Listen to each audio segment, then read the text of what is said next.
The Curse of Monique and Amos, the Chupacabra's unforgettable revenge. Amos and Monique had been living in the small town of Elwood, Texas since they were kids. They had heard stories of El Chupacabra, a mythical creature that stalks the night, killing animals and drinking their blood. But they never believed in it. One night, Amos and Monique decided to take a walk around their small town.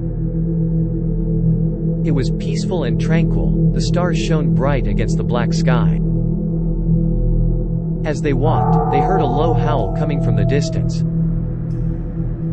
They looked towards where the howl was coming from, but it seemed to be coming from everywhere. The howling grew louder and louder as they kept walking. They began to feel uneasy, as if something was watching them. Monique grabbed Amos's arm as they both looked around nervously, expecting something or someone to jump out at any moment.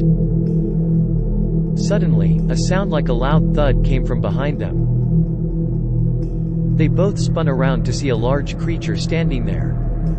It had greenish-gray fur and big red eyes that seemed to be glowing in the darkness. It was El Chupacabra. The creature leapt forward, flying towards them. Amos shouted at Monique to run away and he sprinted after her.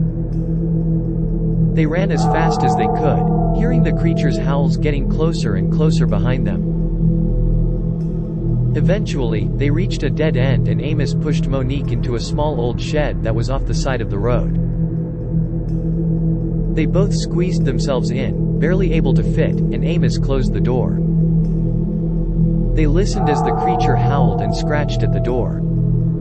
Monique began to shake in fear, and Amos grabbed her in a tight embrace, trying to reassure her that everything would be all right. Finally, the creature stopped howling and the shed suddenly became still. Amos and Monique stayed silent, not daring to make a sound. After what felt like an eternity, Amos slowly opened the door and looked around cautiously. The creature was nowhere to be seen. Amos stepped outside, cautiously looking around. He grabbed Monique's hand and they started walking back the way they had come. But, as they got closer to home, they heard the howling again. Amos and Monique ran as fast as they could, but the creature was too fast. It leapt in front of them, blocking their path. Amos and Monique screamed, but no one came to help them. The creature stared at them for what felt like forever, before finally, it opened its mouth and spoke in a deep, raspy voice. "You have trespassed into my territory, now you must pay the price." As the creature said this, Amos and Monique felt their blood turn to ice. The creature opened its mouth wider, revealing a long, razor-sharp set of teeth. Monique screamed again and Amos pulled her close, shielding her with his body as the creature lunged forward. Monique saw Amos take the brunt of the creature's attack, and she watched in horror as the creature tore into his flesh. Blood gushed out of Amos's body and the creature feasted on him, consuming him until there was nothing left. Finally, the creature flew away into the night, leaving Monique alone and terrified. Monique was in shock, her head spinning and her heart pounding. She staggered home, barely making it back before collapsing on her porch in tears. She had lost her best friend, the person she had grown up with, to a creature of myth and legend.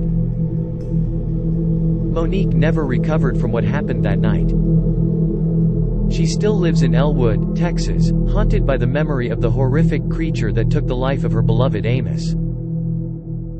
Every day, she looks out over the town and remembers the horror, knowing that El Chupacabra is still out there, lurking in the shadows, waiting to feast on its next victim.